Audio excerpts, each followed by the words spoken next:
보편적인 감정에 호소하라. 공개하고 싶지 않은 자신의 사진이 신문에 게재된 것을 본 한 기업가는 앞으로 이 사진은 실지 말아주세요. 어머니께서 매우 보기 힘들어 하십니다.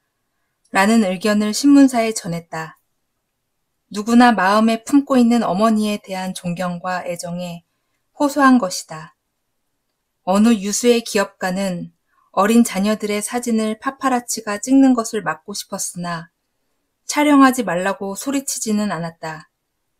대신 아이들에게 상처를 주어서는 안 된다는 보편적인 감정의 호소에 아이가 있는 분이라면 잘 아시겠지만 얼굴이 알려지고 세간의 주목을 받는 것은 아이에게 결코 좋지 않습니다. 라고 말하며 양해를 구했다. 물론 이 방법이 모든 사람에게 효과가 있는 것은 아니며 모든 상황에서 통할 리도 없다. 그러나 우리가 지금 행하고 있는 설득의 방법이 효과가 없을 때 시도해 볼 가치는 충분하다. 경쟁심에 불을 지핀다. 철강회사의 회장 찰스 슈어브는 생산량 부진으로 곤란을 겪는 공장 한 곳을 찾아갔다. 그리고 공장장에게 당신처럼 유능한 관리자가 있는데 어째서 실적이 오르지 않은 걸까요? 라고 물었고 공장장은 격려도 해보고 압박하거나 닥달도 해봤지만 진전이 없었습니다. 라고 대답했다. 잠시 생각한 슈어브는 주간 근무자들에게 오늘 용해 작업은 몇 번 했나요? 라고 묻고는 6번입니다. 라는 대답이 돌아오자 분필을 들어 칠판에 6이라는 숫자를 큼지막하게 적은 뒤 떠났다. 이윽고 교대 시간에 이 사실을 들은 야간 근무자들은 즉시 경쟁심에 자극을 받았다. 다음 날 슈어브가 공장을 다시 찾았을 때 칠판에는 야간조가 고쳐 써놓은 7이 적혀 있었다. 그리고 이 숫자는 다시 주간 근무자들의 경쟁심에 불을 지폈다. 그날 주간조는 생산성을 최대한 올려서 칠판에 10이라는 작업 횟수를 기록했다. 그리고 얼마 지나지 않아 이 공장 전체의 생산성은 대폭 향상되었다. 슈어브는 그 비결에 대해 이렇게 말했다. 이를 성공시키기 위해서는 경쟁심을 자극해야 합니다. 돈을 얼마나 더 버는가에 연연하는 경쟁이 아니라 남보다 뛰어나고픈 욕구를 충족시키려는 경쟁심 말입니다. 용기와 도전 정신에 호소하라. 용기와 도전 정신이 없었다면 시어도어의 루스벨트는 대통령의 자리까지 오르지 못했을 것이다. 루스펠트는 1898년 발발한 미국, 스페인 전쟁에 참전해 활약했고 종전 후 쿠바에서 돌아와 뉴욕 주지사로 선출되었다.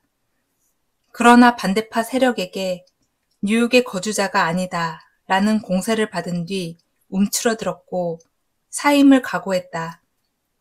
그러자 한 거물급 상의원이 목소리를 높여 루스펠트에게 공개적인 메시지를 보냈다. 이런 일로 물러나다니 미서전쟁의 영웅이 겁쟁이가 되었단 말인가. 상원의원이 질타 섞인 격려를 들은 루스펠트는 마음을 굳게 다잡고 사태를 돌파하려는 용기를 낼 수 있었다. 도전 정신에 호소한 이 한마디는 루스펠트의 인생을 바꿨을 뿐만 아니라 한 국가의 역사에도 커다란 영향을 미쳤다. 나보다 뛰어나고픈 욕구를 자극하라. 뉴욕 주지사는 악명 높은 상상교도소의 소장 자리가 공석이 되자 고민에 빠졌다. 이윽고 그는 다른 교도소장의 소장을 지냈던 루이스 로즈를 불러 담담하게 말을 꺼냈다. 상상교도소의 운영을 맡아주지 않겠나? 그곳은 경험이 부족한 인재가 필요하다네. 로즈는 난감했다.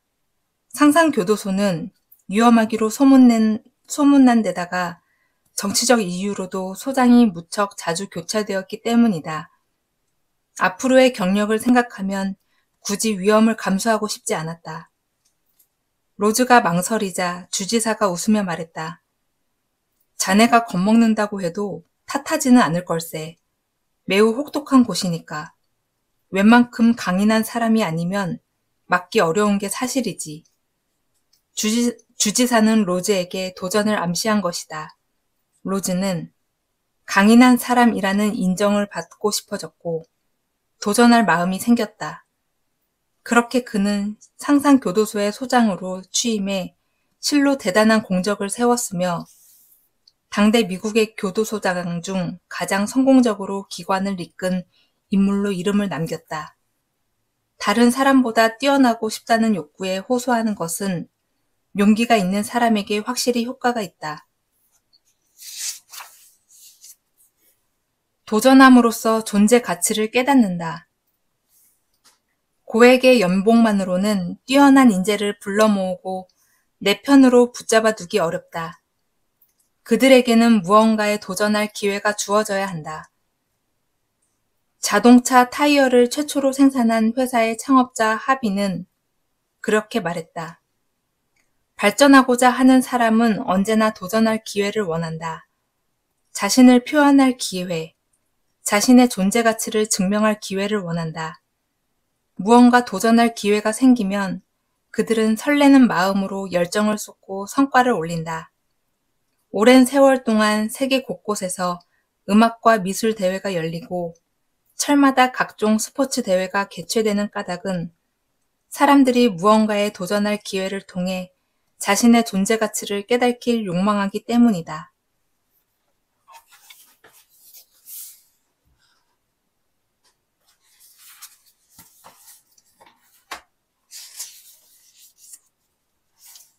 칭찬과 감사를 먼저 전하라. 사람들은 칭찬을 받은 다음이라면 불쾌한 지적에도 반감을 덜고 귀를 기울인다.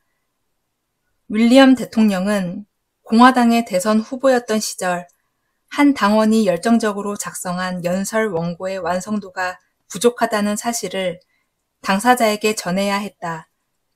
맥킨리는 당원의 기분을 상하게 하고 싶지 않았고 타오르는 열의에 찬물을 끼얹고 싶지도 않았기에 이렇게 말했다. 훌륭하고 대단한 글이야. 정말 감명받았다네. 누구도 이보다 더 좋은 연설문을 쓸 수는 없을 거야. 다만 이번 상황에 완전히 어울린다고 확신하기는 조금 애매한 것 같군. 자네의 신념으로는 당연히 옳은 것이겠지만 나는 당의 입장에서도 영향을 생각해야 하니까 말이야. 앞으로 내가 말하는 방향에 따라 원고를 조금 수정해주지 않겠나? 당원은 기분은 상하기는커녕 맥킨리의 말을 기꺼이 따랐다. 직접적인 비난보다 강한 힘을 발휘하는 것. 찰스 슈어브가 점심시간에 제철 공장을 방문해 둘러보던 때의 일이다. 슈어브는 금연이라고 쓰인 표지판 바로 아래에서 몇 명의 직원이 담배 피우는 것을 보았다. 슈어브가 그 표지판을 가리키며 자네들은 글도 못 읽나? 라고 면박을 주었을까? 그렇지 않다. 그건 슈어브의 방식이 아니었다. 그는 직원들에게 다가가 담배를 한 대씩 건네며 온화하게 말했다. 이걸 피울 때는 밖에서 피워주겠나? 부탁하네. 경영자에게 규칙 위반을 들킨 직원들은 무척 민망해했을 것이다. 그러나 슈어브는 그에 대한 비난이나 잔소리보다는 단 한마디에 하지 않았다. 대신 작은 선물을 건네며 자연스럽게 자신의 뜻을 전했다. 이처럼 사람에 대한 존중과 배려를 베풀 줄 아는 품위 있는 인물을 어떻게 존경하지 않을 수 있을까? 실제로 슈어브의 방식은 비난과 비판보다 훨씬 강한 힘으로 직원들을 변화시켰다. 먼저 자신의 실수를 고백하라. 나의 조카 조세핀 카네기는 19이 되던 해에 뉴욕에 있는 나를 찾아와 비서로 일할 것을 청했다. 고등학교를 졸업한 지 얼마 지나지 않은 때였고 실무 경험도 거의 없었다. 현재 그녀는 매우 유능한 비서지만 당신은 모든 것에 미숙한 초보였고 그만큼 실수가 잦았다. 그런데 어느 날 그녀를 야단치려던 순간 이런 생각이 스쳤다. 잠깐만. 지금 조세핀에게 나와 같은 생각, 판단, 창의력을 기대하는 건가? 지금의 나는 경험이 풍부하지만 20살 전후에는 얼마나 엉망이었는지 생각해봐. 몇 배는 부끄러운 실패를 수도 없이 저지르지 않았던가? 냉정히 돌이켜본 결과 당시의 나보다 조세핀이 훨씬 우수하다는 결론에 도달했다. 그 후 나는 그녀의 잘못을 지적할 때는 이런 식으로 말했다. 이번 건은 실수가 맞아. 하지만 판단력은 타고나는 게 아니라 경험에서 배우는 것이고, 솔직히 말하면 네 또래였을 때의 나보다는 훨씬 잘하고 있어. 젊은 시절 나는 이보다 더한 실수를 수도 없이 했었거든. 그래서 너를 질책할 마음은 없단다. 다만 다음에 이런 상황이 생기면 이렇게 해보는 게 좋지 않을까 싶구나. 다른 사람에게 무언가 주의를 주거나 잘못을 지적할 때는 먼저 자신의 실수를 고백하면서 자신도 완벽한 인간이 아님을 겸허히 인정하며 말문을 터보자. 상대방은 당신의 솔직한 말을 있는 그대로 받아들이고 자신의 잘못을 돌아볼 것이다. 명령하지 말고 제안하라. 나는 유명 저널리스트 아이다와 인간관계를 주제로 대화를 나눈 적이 있다. 그녀는 기업가이자 법률가, 외교관으로 명성 높은 오원의 전기를 쓰면서 그와 3년간 일한 사람들을 인터뷰한 이야기를 들려주었다. 그들에 따르면 영은 사람에게 명령한 적이 한 번도 없었고 항상 제안하는 표현을 썼다고 한다. 즉, 이렇게 해라, 저건 하지 마라 라고 지시하는 것이 아니라 이런 식으로 생각해보면 어떨까 라고 늘상 제안했다는 것이다. 자신이 구술한 편지에 대해서는 이 부분은 어떻게 생각해? 라고 묻곤 했으며 비서가 쓴 글에 대해서는 이렇게 하면 좀 더 좋아질 것 같은데 어때? 라고 제안했다. 사람들에게 명령하지 않고 스스로 생각하고 고칠 기회를 주었고 실수를 통해 배울 수 있도록 했다.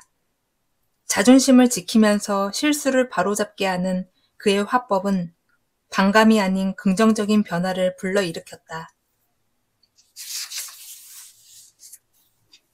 반드시 삼가야 할 행동. 타인의 체면을 짓밟는 행동은 극히 삼가해야 할 일이다. 이것은 아무리 강조해도 지나치지 않다. 아랫사람이든 어린 자녀든 사람의 자존심에 생채기를 내고 망신 주는 언행은 상대방의 입장을 조금이라도 생각한다면 결코 나올 수 없는 행동들이다. 하지만 우리는 종종 자기 생각대로 일을 진행하는 것에 정신이 팔려 폭력과도 같은 말을 퍼붓는다. 아무렇지 않게 거친 언어로 으름장을 놓고 여러 사람 앞에서 상대방을 무자비하게 책망한다. 그럼으로써 강한 적의와 원한을 얻는다. 체면을 세워줄 방법을 찾는다. 제너럴 일렉트릭사는 회사의 성장에 협력한 공을 세운 어느 공학자를 부장직에 물러나게 해야 하는 곤란한 문제에 직면했다. 그 공학자는 전기에 관해서는 천재적인 능력을 발휘했지만 관리적인 업무에서는 무능했다. 그러나 경영진은 공학자의 체면을 생각해야 했다. 그는 회사에 꼭 필요한 존재인데다가 매우 예민한 성격이었기 때문이다.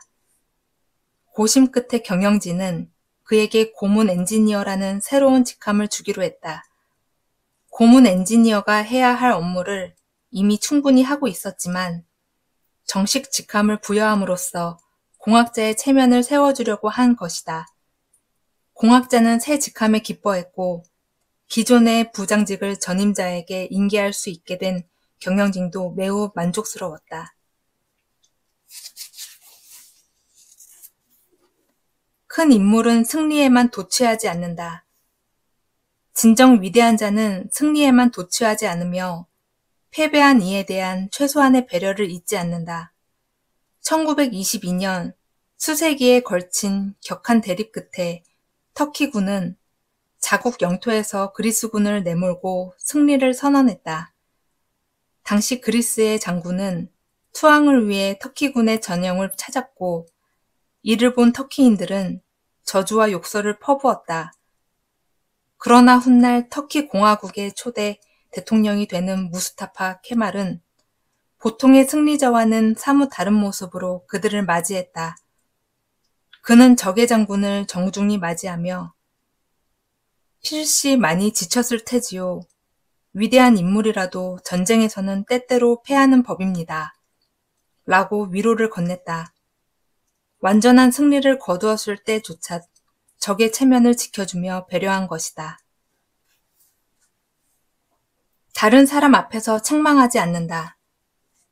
많은 사람이 공공장소에서 자녀나 배우자, 부하 직원을 거리낌 없이 책망하곤 하는데 그 같은 행위가 초래하는 심각성을 부디 알았으면 한다. 다른 사람 앞에서 질책과 추궁을 받으면 어른이든 아이든 심한 모멸감과 좌절감을 느낀다. 그리고 그것은 말한 이에 대한 반항심과 증오로 돌아가기 마련이다.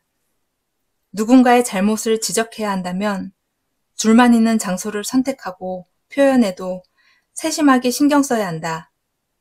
이때야말로 인간관계의 원칙에 충실해야 할 때다. 상대방의 입장을 진지하게 헤아려 보고 체면을 지킬 수 있도록 배려한다면 그도 당신의 말에 성실하게 귀 기울이고 변화하기 위해 노력할 것이기 때문이다. 작은 발전도 아낌없이 칭찬한다. 내 오랜 친구 중 하나는 서커스 단원이다. 나는 그가 개를 훈련하는 모습을 구경하는 것이 정말 좋았다. 개에게 재주를 가르치고 조금이라도 발전이 있으면 친구는 너무나도 기쁜 듯이 개를 쓰다듬으며 잘했어 라고 칭찬하고 먹이를 주었다. 이는 새로운 기술이 아니다. 우리는 동물의 행동을 개선하기 위해 먼 옛날부터 이 기술을 활용해왔다. 그런데 어째서 인간을 변화시키는 데는 이처럼 기초적인 기술을 응용하지 않는 것일까? 채찍은 들면서 당근을 주지 않는 이유는 뭘까? 어째서 칭찬하지 않고 비난만 하는 것일까? 조금이라도 발전하는 부분이 있다면 적극적으로 칭찬하라. 칭찬은 사람의 기분을 설레게 만들고 더 성장하고픈 열정에 물을 줄 것이다. 칭찬의 말에 담긴 경이로운 힘. 역사에 이름을 남긴 위인들은 하나같이 무명 시절 누군가에게 진심 어린 칭찬과 격려를 받은 기억을 지니고 있다. 칭찬해준 이는 부모나 형제일 수도 있고 친구나 이웃, 상사, 교사, 혹은 처음 만난 낯선 사람일 수도 있다. 그게 누구든 그들로부터 받은 진실하고 소중한 칭찬을 계기로 성장의 씨앗을 틔웠다. 잃어버렸던 자신감을 되찾고 한 걸음 더 나아가는 힘을 얻었다. 지금 당신 곁에 일이 제대로 풀리지 않아 침울함에 빠진 사람이 있는가? 그에게 진실하고 솔직한 칭찬과 격려를 보내보라. 칭찬의 말에는 인간을 보다 나은 곳으로 끌어올리는 경이로운 힘이 담겨 있다.